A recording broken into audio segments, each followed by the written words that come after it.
Okay, thank you.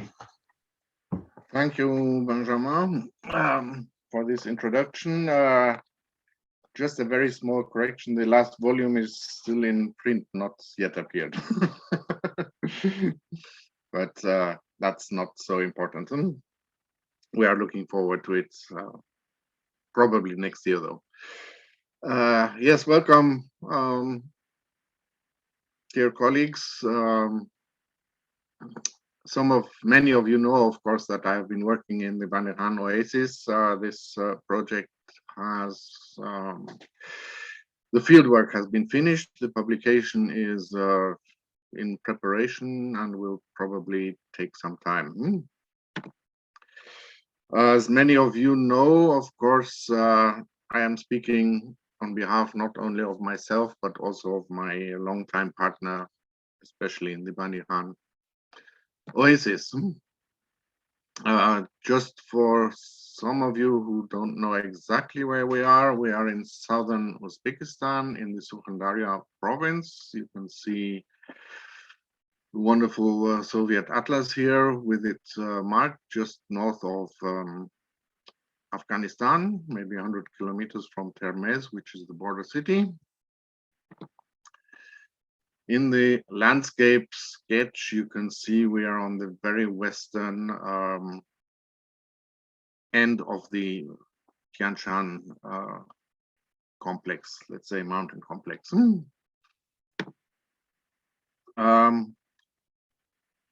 You have seen that there are 3 sites actually marked on this map here, a detailed view.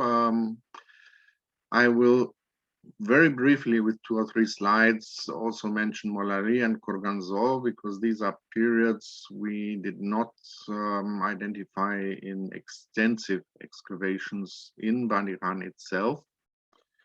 They are or were certainly there, but for various reasons, I will come to that maybe later, it was not possible to open these in any significant surface. So Bandikhan, or the sites around Bandikhan, were first discovered in the early 1970s by the Art History Institute by Pugachenkova and Edward Vasilievich Redvedladze. Some soundings were made by them, later on also by Sagdulaev. One not very successful excavation was of burials, which I might mention later, simply because Redvedladze started excavating a burial site grave, but did not finish it, and it took 10 years before Sagdulaev finished it. So the entire context is not very clear. I will go back just once. I hope you can see my pointer as well. So you have Bandikhan down here. This great green valley is the Surfandaria Valley, which goes down to the Amudarya. And here you see a chain of mountains just on the edge of the Baysun Basin. Baysun itself lies up here. And behind that, the Baysun Mountains, which rise up to 2,000 meters. This first crest of mountains is what you see here in the background. This is a view of excavations at Maida Tepe with a cotton collecting point in the background. And what you see at the back, at the very back, this is in September, are the Baysun Mountains, which often still carry snow as late as September. And then, of course, very soon the next snow starts falling. So as I mentioned, in the Bandikhan oasis itself, we have several sites you see here on the right. The town of Bandikhan itself is marked here. Practically in its center lies a big site called Yalan Tepe. On its edge, Gazimula Tepe. then a group of sites, Maida Tepa, which we'll come to very quickly. Bek Tepa and Kindik Tepa, in fact, belong to one site, Kahraman Tepa Sariband, and Redved Ladze in the early 1970s mentioned a further site, which I have put on here as unnamed because he didn't give it any name. He mentioned that it is of the Namazga 6 periods. This mound has disappeared completely, but it is visible in old Corona satellite images, so I can localize it. Unfortunately, it can't be properly dated. We look for it, but this area has been built up in the 1980s, and the site was probably raised at that time.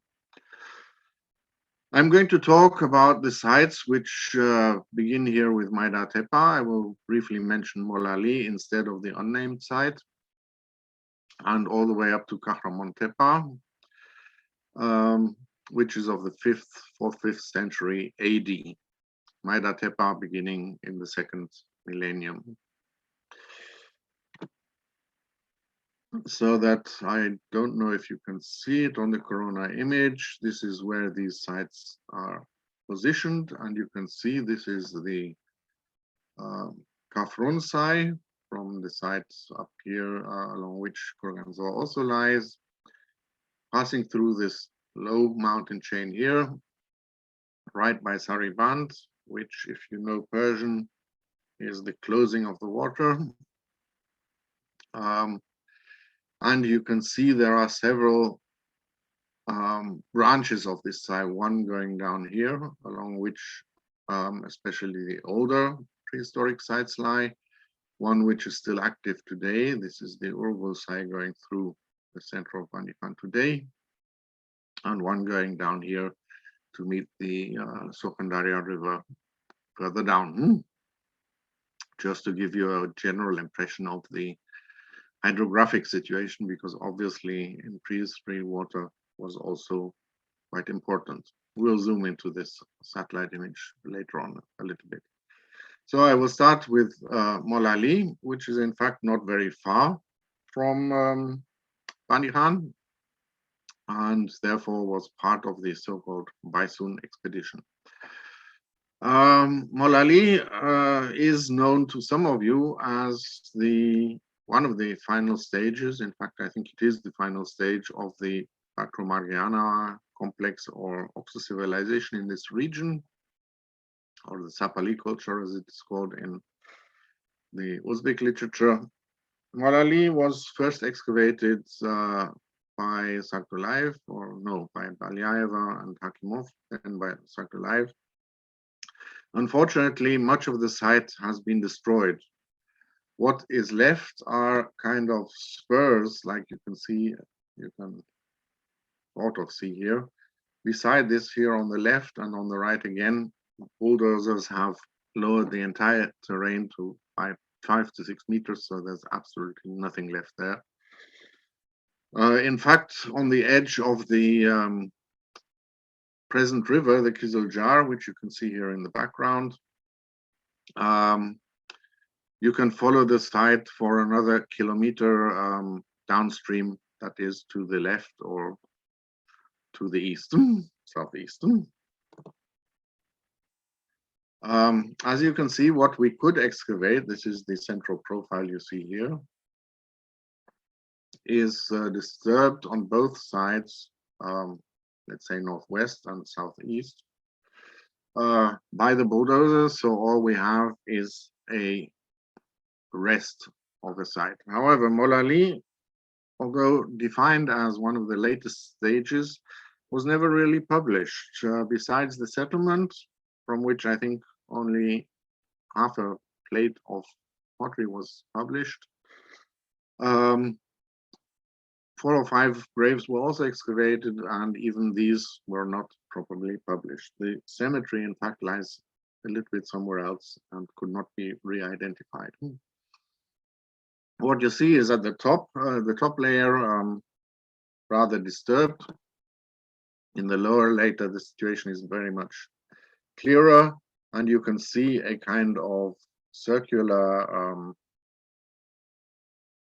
large building. We actually reconstructed the diameter at around 60 meters, and somewhere far down here at the other end, we did some soundings and indeed hit again this surrounding wall, which is quite characteristic and differently built than the interior architecture, which is more or less radial.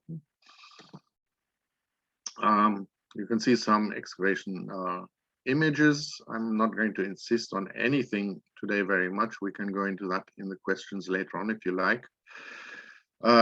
This surrounding wall, you can see it's at the top here, is in fact built in a way quite unusual for the Bactro-Mariana complex or the Opta civilization. You can see an image where we cut the wall here. It is in a herringbone construction, and the bricks are not rectangular like usual, but plano-convex.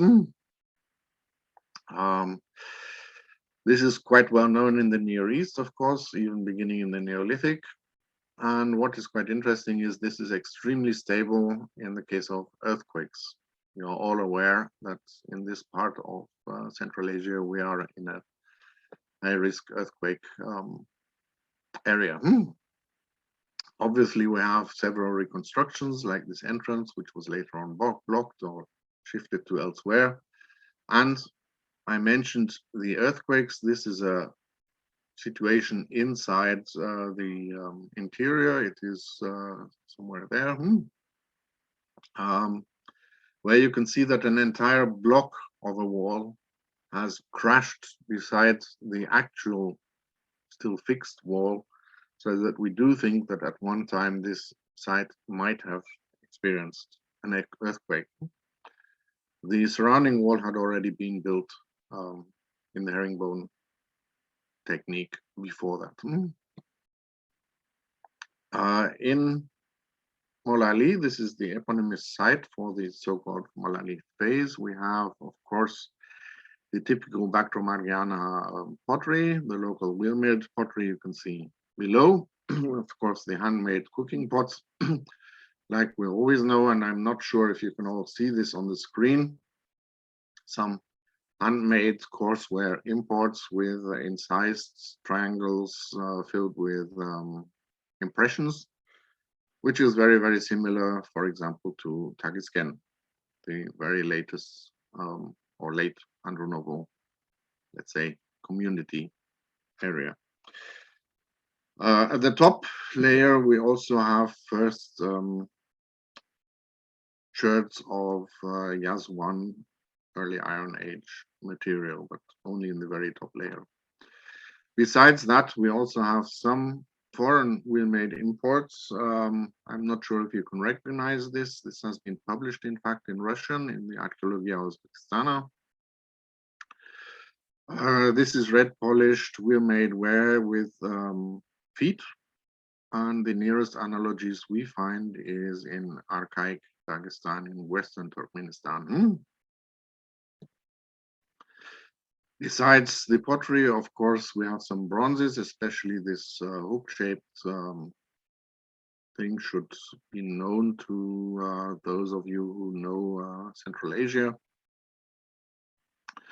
as a typical metal object of the late Bronze Age, as well as, of course, beads in carnelian, agate, lapis lazuli, and something like faience, this one down here.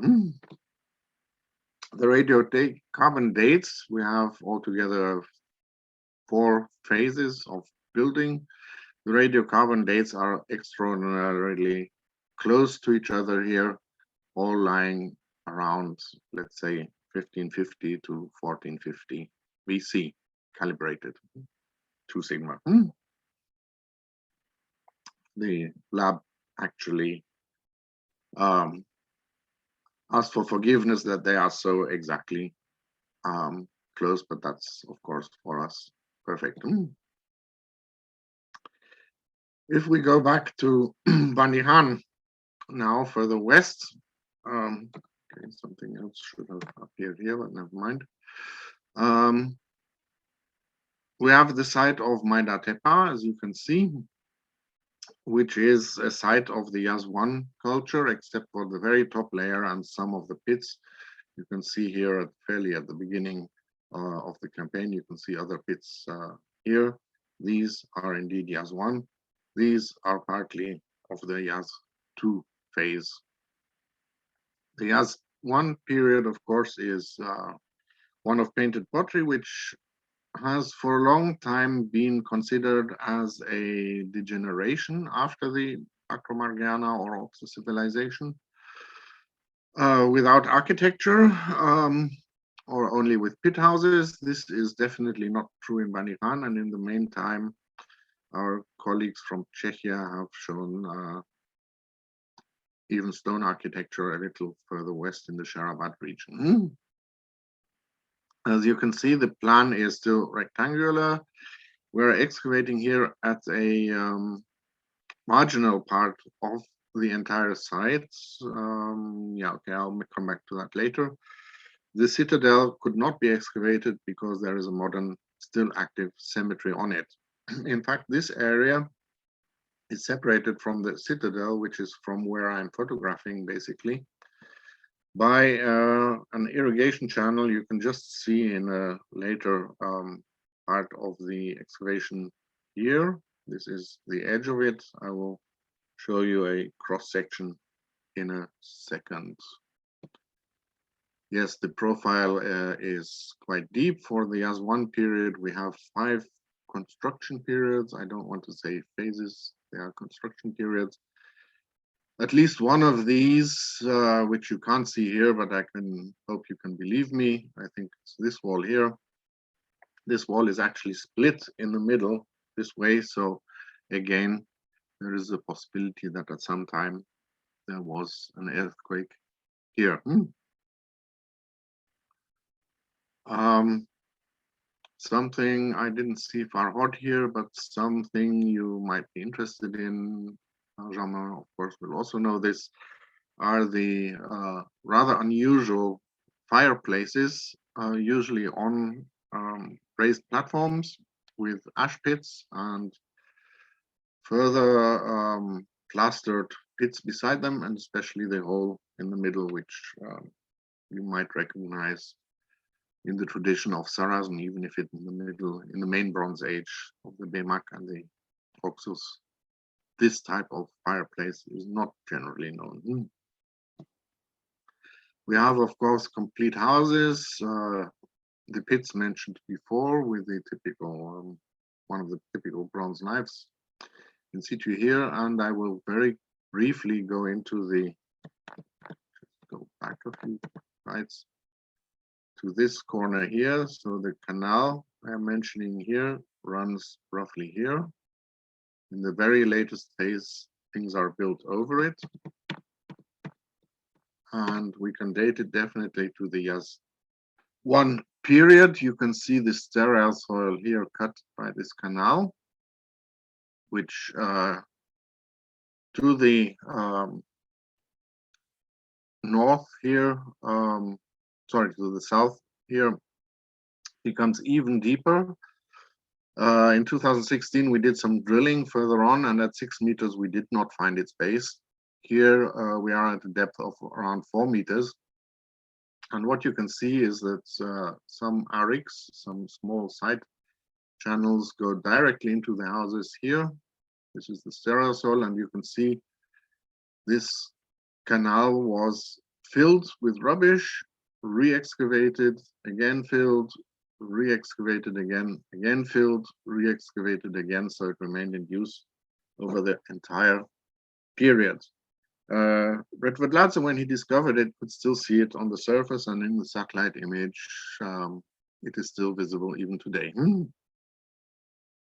This is quite interesting because I think it's the first time that definite stratigraphic connection for Yaz I irrigation has been shown. The pottery, of course, is quite typical, handmade, painted to 10 to 15% of the material. Some ornaments are in relief or deepened, like you can see here, it's practically the same. The only vessels with handles are these lids, or the only pottery shapes with handles are these lids. All the other shapes are either these rounded pots or bowls of different sizes. Some are also oval. What we also have in all the layers, not yet completely identified in the statistics in what percentage, whether this changes or not, is wheel-made pottery, which is exactly the same shapes again. These at the top should not disturb you. They are from the Yaz II pits at the very top layer. But throughout the Yaz I layers, we have the big vessels and the bowls wheel-made. There is a little discussion between Leonid and me whether the handmade ones imitate these or the other way around. I think this is a Bactrimargiana Oxus tradition. So the handmade ones imitate these and not the other way around. We also have a number of miniature vessels and all kinds of small finds. One of the most interesting ones perhaps is this little bird-shaped whistle. It actually does still whistle if you blow through it, even though the body has got lost. Here again, you can see the omega pendants, the typical Yaz I knives, the typical sickles. One thing we do not have in Maida Tepe at all is the stone sickles, which are often considered typical. Another thing that is maybe to be mentioned, although it's well known, is that we do not have grinding stones or runners. We have instead mortars and pestles. So probably food processing is different than in the preceding Bactrimargiana Oxus civilization. We have several sherds, especially from the lowest layers in Maida Tepe. You can see the patina on this one, for example. This is from the bottom of the canal, which are definitely BMAC, of BMAC tradition, and of course wheel-made, just the same as this fragment of a pedestal for a typical footed vase of the BMAC. These wavy ornaments are also quite typical for the later BMAC. One other thing that was always claimed for the Yaz I period is that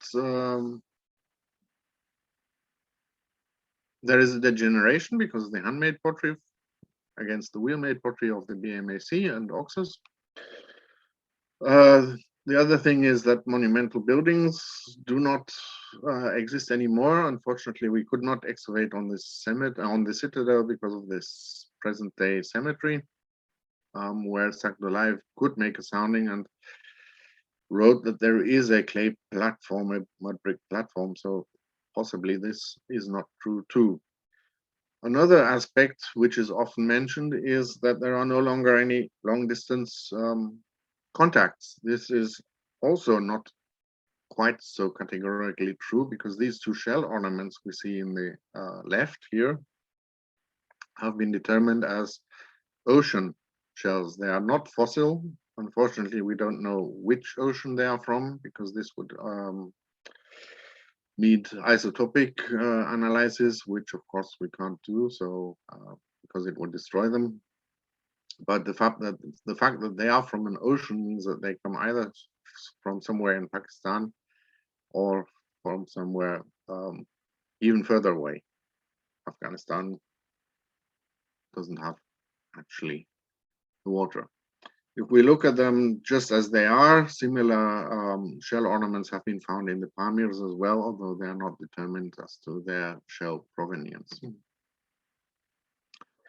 The other thing is that in Maida Tepe we find one, indeed only one, mining hammer. This is the fragment of a stone hammer with a groove. It's quite typical for mining. And in fact, if we look at the situation of Bandikhan and compare it to other mineral resources, all you have to do is go up the Surfandaria Valley, up here, and you arrive on the Tajik side at Mushistan, which you might know was one of the DAE projects on tin mining. Mushistan, in fact, is not a tin mine, it is a bronze mine, because this is one of the few rare cases where copper and tin ore appear mixed. So the mining hammer could be explained in this way. There is, however, a second possibility, which has never been really much remarked in Central Asian archaeology, because very much nearer at Khan and Pashkurt, we also have rock salt, which was very likely exploited in prehistory, certainly in antiquity, as the famous small camel sculpture you can see below from Balalik Tepe shows us. So possibly the mining hammer is not connected to Mushistan, but to much nearer mining of rock salt. Rock salt, of course, is extremely important for anybody who keeps animals, besides, of course, for the humans too.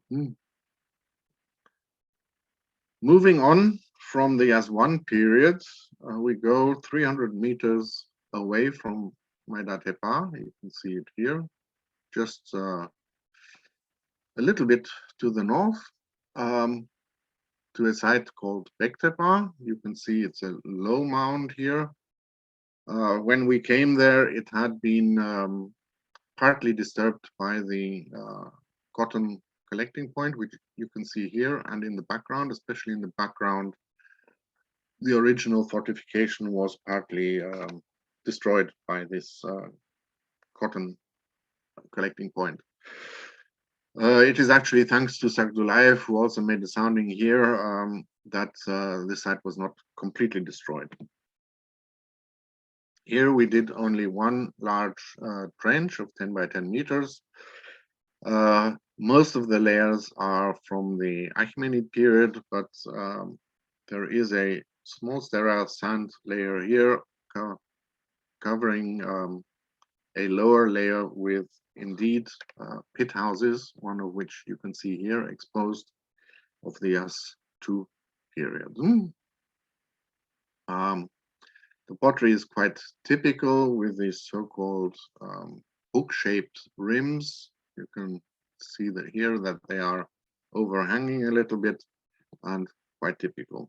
The other typical material is cauldrons with spouts, and not just with spouts, they appear in the Yaz I period already, but with spouts with this kind of beard underneath.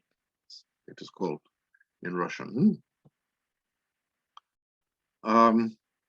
Moving across the modern stream, which you can see here on the main map,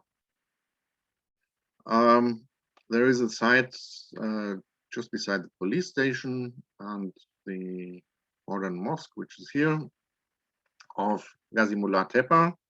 This is in fact quite a large site. What you see here as mound is only its citadel, where Ritvedladze had already done a small sounding. It is also the rubbish dump at present. In spite of this, we did a small trench exposing stratigraphy, in fact, with 9 layers, but just like Ritvedladze had already published, probably only for actual construction periods. This mound is in desperate need of further excavation. We will definitely not do it. We have practically finished in Bandikhan, but it will probably soon be destroyed because of the rubbish pit. The material here at first glance also looks like Achaemenid material, what in Russian is called cylinder-konicheski vessels, cylindrical conical vessels. However, you can see the rims are quite simple. Yeah, okay. And in fact, not the complex material we find later on in the Yaz III period.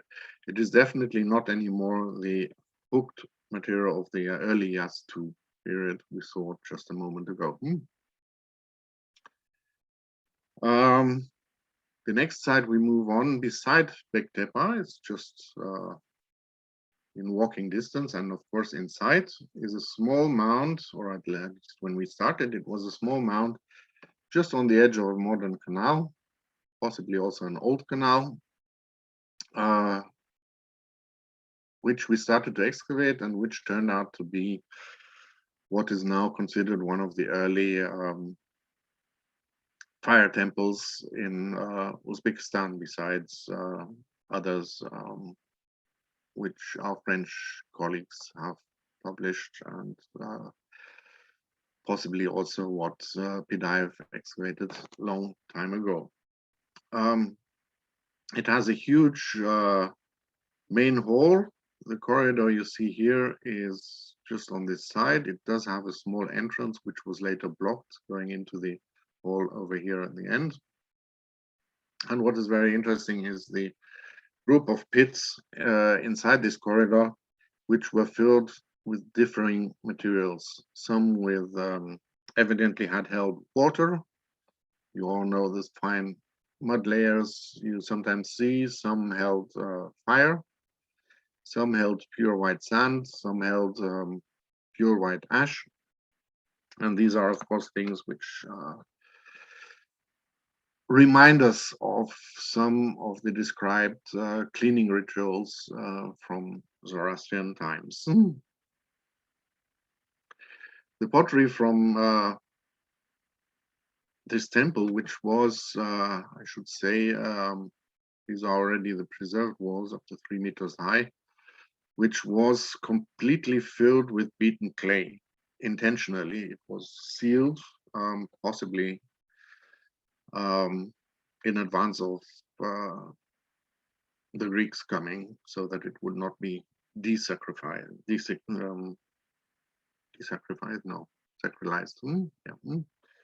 Profanated. The pottery, as you can see, is the typical Yaz I, so-called Achaemenid material with complex, thick rims, lids, which are also not known in the early period. Very few other finds like these whetstones or an iron knife.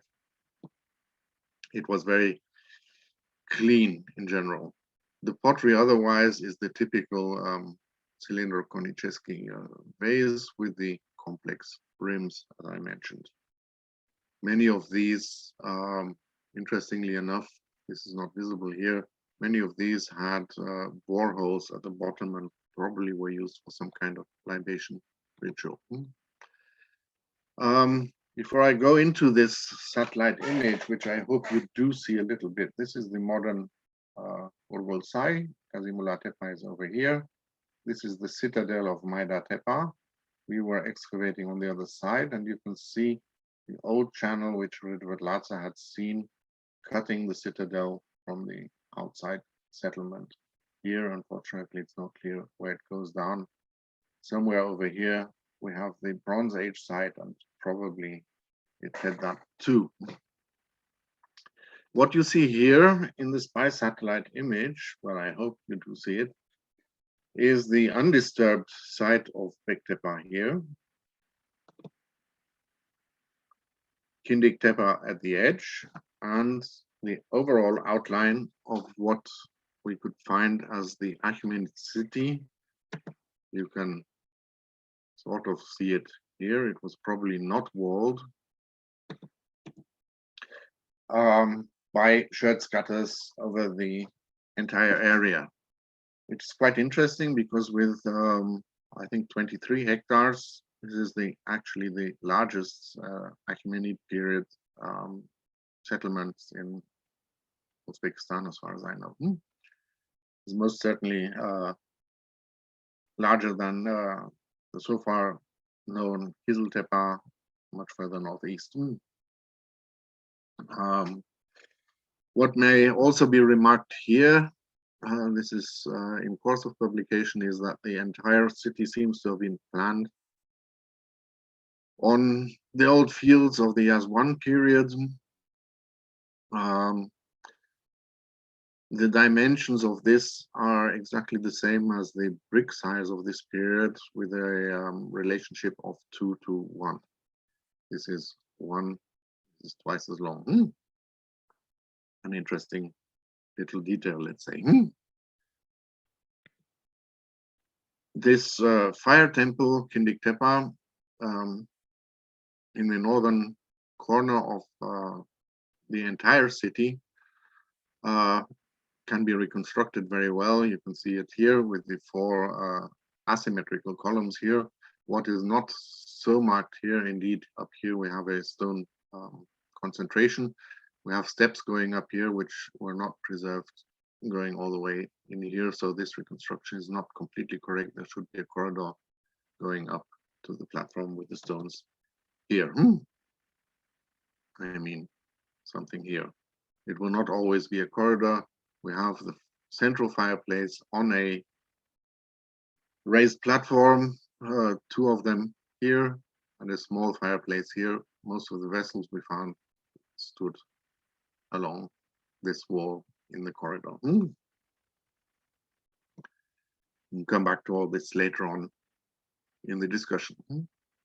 All together, our 3-4 sites, Bek Tepa and Kindik Tepa, I consider as one, give us, allow us to give a much more fine sequence of the Iron Age evolution. You can see here 10 to 15% of the Yaz I pottery is wheel thrown. Roughly the same amount is painted mostly in dark colors on a light background. But we also have, for example, white painting on a darker background. In the Yaz II period, this is from Kindik Tepa, from the pit house of Bek Tepa, we also have the first Tamga-like incisions. And then going all the way to the complex rim forms and complex cylinder conical vessels of the Yaz III period, which we still consider to be Achaemenid. The whole series, several more radiocarbon dates are still going to be done, allows us a chronology from roughly 1400, 1450 down here to the period of the Hallstatt Plateau. This is why the later material is difficult to date without the stratigraphy. Basically, then we have already 1,000 years of chronology, roughly here. Moving from here, I go north to the fortress of Alexander the Great. Many of you have perhaps even visited the site in the meantime, or heard of it at least through the exhibitions which have taken place in Mannheim, Vienna, Madrid, and of course a lot of presentations, Munich more recently. Kurganzol is a small fortress which from the valley looks very much like what is described by the antique authors as a rock fortress, impossible to take. In fact, this is not quite so. The side we are looking from is this one, which is why on this side there are no towers. It's just simply not necessary. The height here is around 60 meters. To the north, however, it opens up to a plateau with a village in front of it, unfortified, and for that reason on that side you have altogether 6 towers. I will not go into details. This has also been published monographically. There is a previous articles which were revised, especially for the chronology later on, because in the first part the excavation was very much smaller and the stratigraphy and the sequence was not quite so clear. In fact, in the first part, not so much of the living space was found.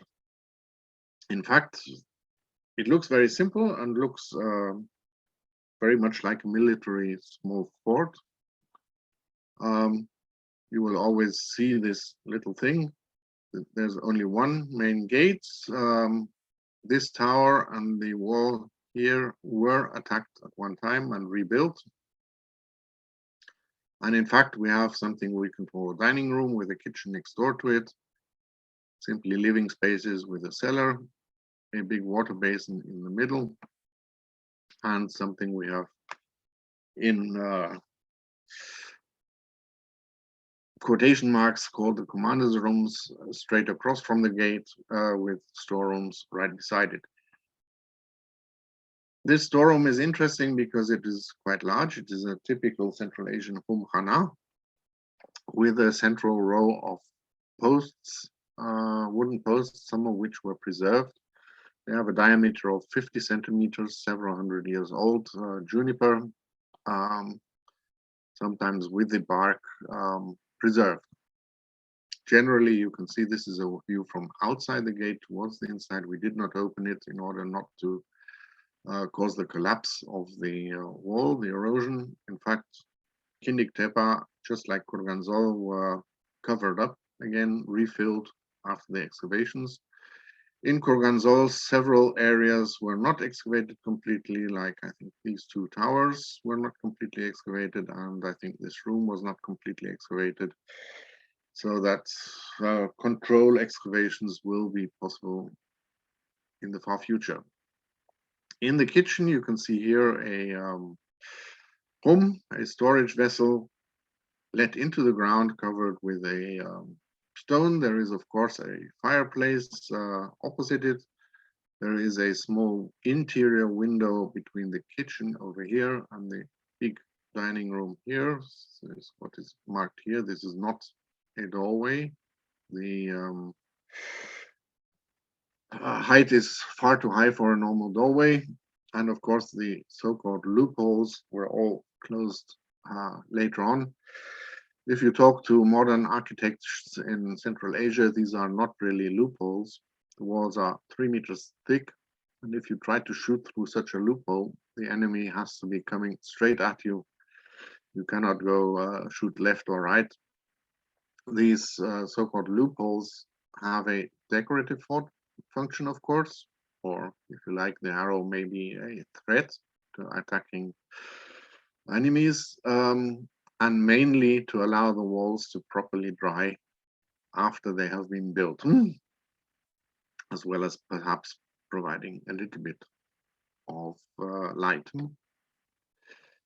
The material, here you see again a view from with the commander's quarters here, the kitchen here, the dining room, the gate, entries to the towers, the other living rooms, some pits whose function is not quite clear, and the big water basin in the middle, which had a run over going all the way to the exterior wall there, and then opening into the cliff face. The pottery is typically of Greek-inspired forms, mostly local, what I would call here, what you see up here. Very, very few examples with a dark engobe, which could be imported. Almost certainly there is no contact directly with Greece. This is something very many colleagues, both Russian and foreign, very often make a mistake with. They think everything must have been brought all the way from Greece. Of course, it must not. It could also come from Mesopotamia, Iran, anywhere on the way the Greeks stayed. It is indeed very unlikely that anything came directly from Greece. Something very typical for Central Asian antiquity is that there is not a single sherd of anything really originally Greek in pottery. What we see is then the imported material from somewhere on the way. This could also be, of course, something like Aikanum, the local handmade ware, and what is quite interesting in respect to the village, which was on the plateau out here, local handmade copies of the same shapes. And of course, the now famous bathtub, which I could not resist trying out. It actually is big enough to have a bath in it. It is in the Termes Museum at the moment.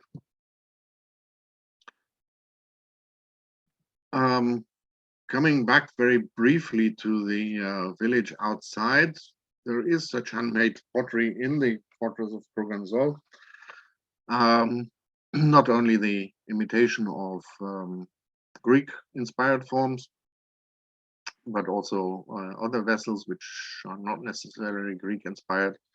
And if we read the texts, we find that Alexander the Great in his troops did have Masagit mercenaries.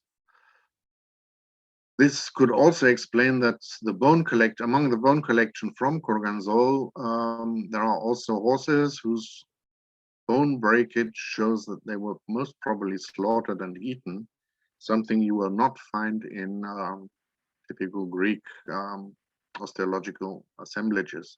If we do have Masagete here, then this could explain that horses were also eaten. And of course, this wonderful reconstruction which was made for the Mannheim, Vienna, Madrid exhibition. One of the trees from the Kumkhana was dendrochronology dated. The dendrochronology fits to the Xinjiang curve, which goes back 4,000 years.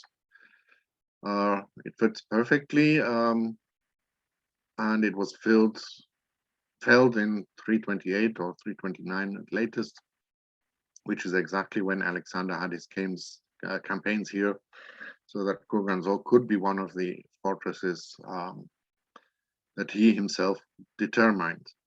For the dendrochronology, just for our information, this is not published yet. We have from the mountains, from the Baysun Tao and the Malgozar mountains a little further north, we have in the meantime roughly 100 dendrocores. All of them fit the Xinjiang curve, which is also juniper. And what might be interesting, unfortunately, it's not yet published. I don't know when we will do that. We have also checked radiocarbon dating for various reasons, and they all have a mistake of roughly 250 years too old in their radiocarbon datings, counting from today, or rather the pre-bomb period. Going back to the Bandikhan oasis, Kurganzol was up here somewhere. We come to a site which follows possibly straight after Alexander's conquest, and again a new site upstream from Kindik and Bektepe. As you can see, Yalang Tush in the center of the town. It is very difficult to excavate here because here again we have a modern children's cemetery on top. Since it is also in the middle of the town, it is really not possible to excavate. Nevertheless, we could do some soundings on the edge somewhere here. We did indeed disturb some children's graves and found the Great Kushan fortification wall, which you see partly exposed here. You can see this is all mud brick construction. It is about 12 meters deep, 6 meters deep altogether. And at the very bottom, we find again only a little bit, but very clear pottery of the Greco-Bactrian period, of course not of Alexander's time. But as I say, we could not reach the sterile ground here. This is left for someone in the future.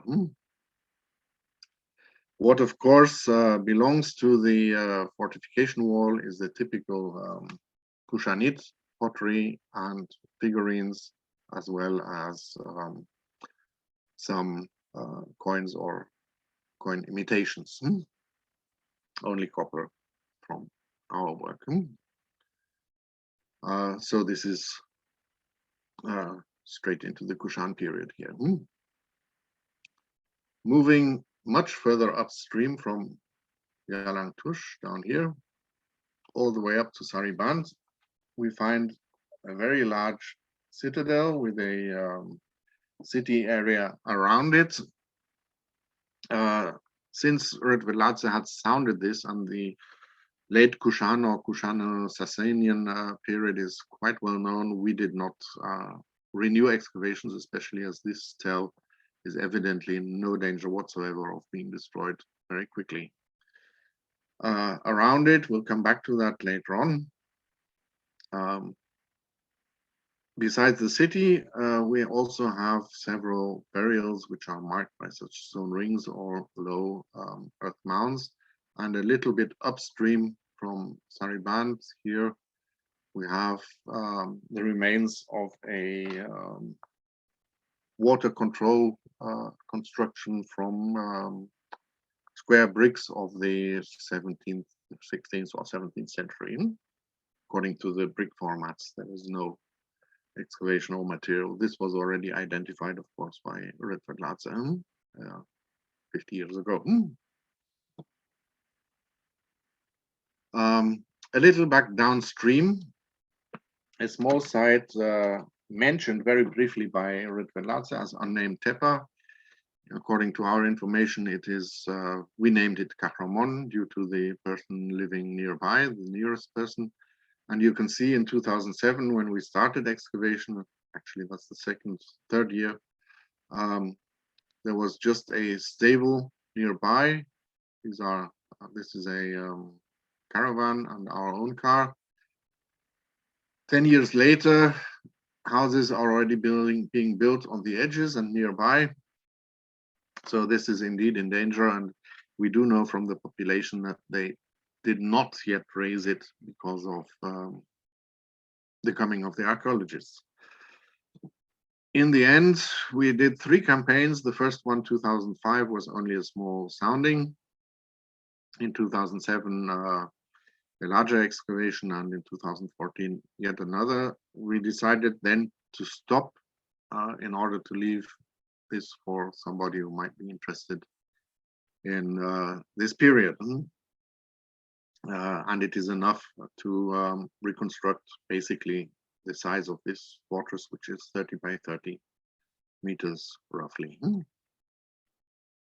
What is excavated? This is the correct plan of level 1 and level 2. This is the surrounding wall you can see on the edge here with the entrance and side roads, let's say, is a very military architecture. You can see sort of small, if you like, soldiers' quarters with a certain military sense. You might observe that the entrances here, here are never exactly opposite each other, so that if people rush out of their little dormitory, they will not collide with each other. A good question is whether this is a Sasanian fortress, because we are on the border of the Sasanian Empire, or a barbarian one where it could be Kidorite, Teflite, something like this. Altogether, we reconstructed rather symmetrically, since it is very evidently, at least in the first phase. In the second phase, there are several rebuildings. Some walls are destroyed, others are closed up. Rather symmetrically, of course, it is possible that this part is not completely correctly. We have simply mirrored part of it. This part is still excavated, but all of this is not excavated. It's just simply mirrored. And you can see it is basically a 1 or 2 phase site, probably used for quite a short period. And what is quite interesting is that we have real pointed arches in the rooms over here, preserved, not quite to the top, but almost. I hope you can see this a little bit here. We go up. This one is in fact best preserved. Just some views of the overall site. The material is quite typical for the 4th, 5th century AD. On the one hand, with these typical bowls and pots, on the other hand, with these vessels with angob and polishing ornaments, as well as you can see them a little bit better here or here, as well as so-called pseudo-Aretine dishes imitating terra sigillata. If you look for these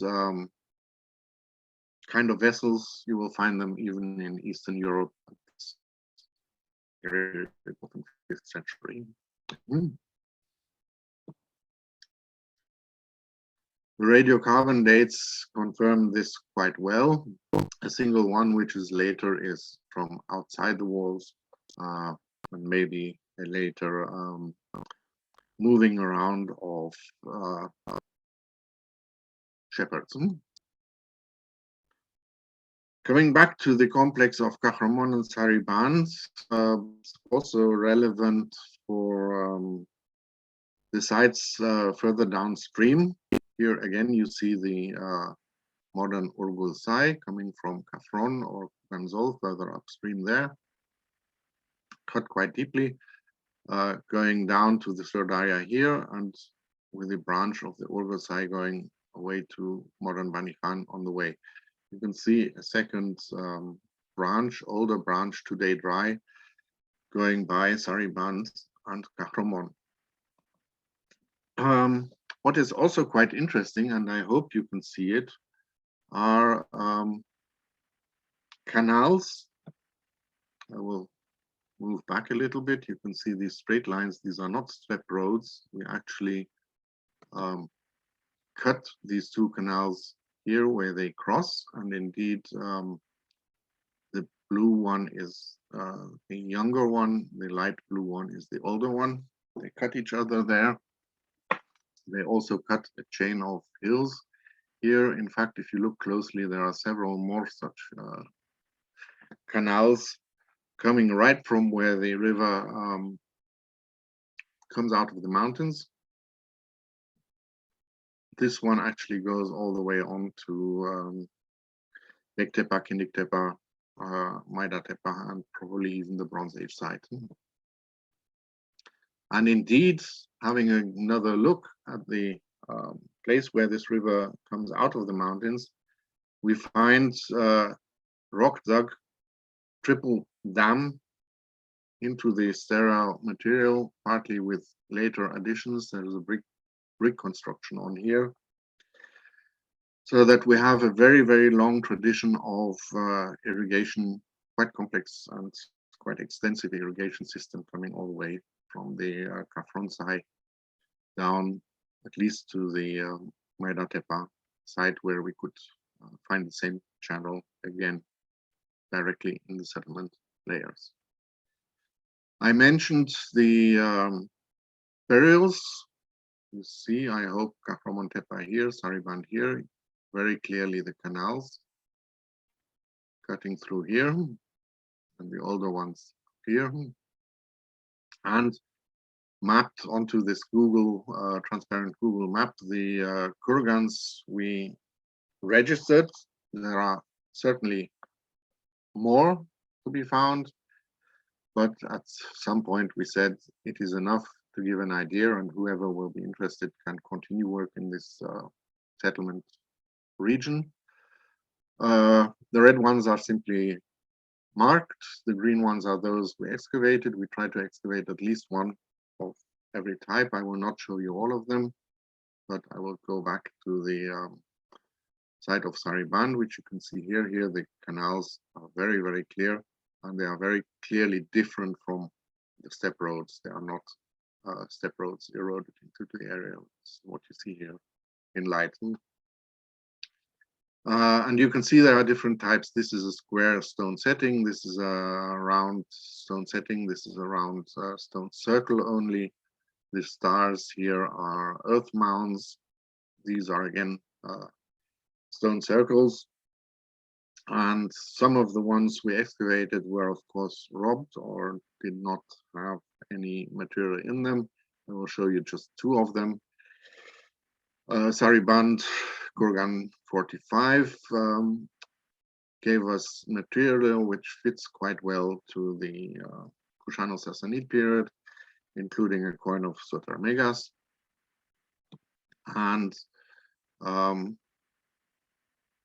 Kurgan 47, one of the stone circles, turned out to be rather complex, with a burial pit indeed inside the stone circle, which was visible on the top, and a sacrificial pit on the outside with pottery, which fits very well to what we found in the small fortress of Kahraman. So probably of the 4th, 5th century AD, something like that. Overall, adding Molali and Kurganzol in the wider surroundings, we have then excavated from the Yaz I period, or from the latest BMAC Oxus civilization up to the Kidrite Heptalite small fortress. I will not count the dam on the river. Easily 2,000 years of history as promised. Obviously, the Bandikhan oasis was settled later on the other side of Sariband, which is here. There is a pre-Mongol medieval site inside the city itself. There are further sites of the 17th, 18th, 19th century. However, we said this is not really our interest as excavators. Thank you very much. I hope I have kept more or less to the time, and I'm ready to answer questions. Thank you very much for this wonderful presentation. I'm just gonna stop recording, and then